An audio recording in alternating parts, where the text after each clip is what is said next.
दोस्तों, स्थिर विद्युतिकी का सबसे महत्वपूर्ण नियम है कूलाम का नियम। इस अध्याय में हम कूलाम के नियम का विस्तृत अध्ययन करेंगे कि कूलाम का नियम है क्या, यह किन परिस्थितियों में लागू होता है। सर्वप्रथम कूलाम बल। कूलाम के नियमानुसार दो आवेशों के मध्य लगने वाला बल दोनों आवेशों के गुणनफल के समानुपाती होता है तथा आवेशों की मध्य की दूरी के वर्ग के व्युत्क्रमानुपाती होता है। दो आवेशों के मध्य बल दोनों आवेशों के गुणनफल के समानुपाती तथा उनकी दूरी के वर्ग के व्युत्क्रमानुपाती होता है। यह बल कूलाम बल कहलाता है। यहां Q1 तथा Q2 कोई दो आवेश हैं तथा इन आवेशों के मध्य की दूरी r है। अब कूलाम के नियमानुसार इन दोनों आवेशों के मध्य लगने वाला बल आवेशों के गुणनफल के समानुपाती होगा, इसलिए F is directly proportional to Q1 Q2। साथ ही यह बल दोनों आवेशों के मध्य की दूरी के वर्ग के व्युत्क्रमानुपाती है। अब चूंकि यहां पर दूरी r है, इसलिए F is directly proportional to 1/r² या F is inversely proportional to r²। अब यदि इन दोनों समीकरणों को सम्मिलित कर दिया जाए तो समीकरण 1 तथा 2 से F is directly proportional to Q1 Q2 upon r²। जब भी किसी समानुपाती चिन्ह को हटाया जाता है तो उसकी जगह एक समानुपाती नियतांक तथा बराबर का निशान लगा दिया जाता है। इसलिए समानुपाती का चिन्ह हटाने पर यहां पर हमने नियतांक k का प्रयोग किया है, जहां k समानुपाती नियतांक है जिसका मान माध्यम जिसमें आवेश स्थित है उस पर निर्भर करता है तथा प्रयुक्त मात्रक पद्धति पर निर्भर करता है। इस प्रकार k का मान इन दोनों बिंदुओं पर निर्भर करेगा। निर्वात में k का मान 1/4πε0 या 9 × 10⁹ न्यूटन मीटर स्क्वायर पर कूलाम स्क्वायर होता है। यहां ε0 को निर्वात की विद्युतशीलता कहते हैं, जिसका मान 8.854 × 10⁻12 कूलाम स्क्वायर पर न्यूटन मीटर स्क्वायर है।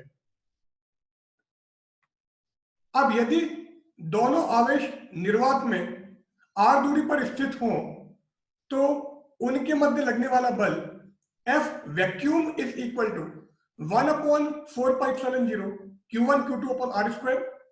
यदि इन्हीं आवेशों को समान दूरी पर किसी माध्यम में रख दिया जाए तथा उस माध्यम की विद्युतशीलता एप्सिलॉन हो तो आवेशों के मध्य लगने वाला बल F बराबर 1/4πε Q1 Q2 अपॉन r² होगा।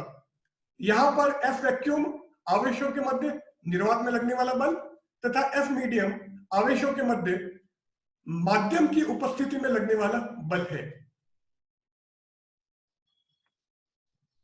अब इन दोनों समीकरणों से F vacuum upon F medium बराबर एप्सिलॉन अपॉन ε0, क्योंकि Q1 Q2 upon r² cancel हो जाएगा तथा 4π कैंसिल हो जाएगा।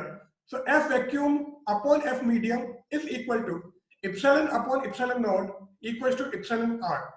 यहां εr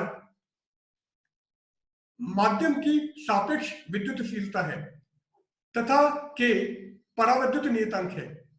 इस प्रकार सापेक्ष विद्युतशीलता को एप्सिलॉन अपॉन ε0 से परिभाषित किया जा सकता है या F vacuum upon F medium से परिभाषित किया जा सकता है।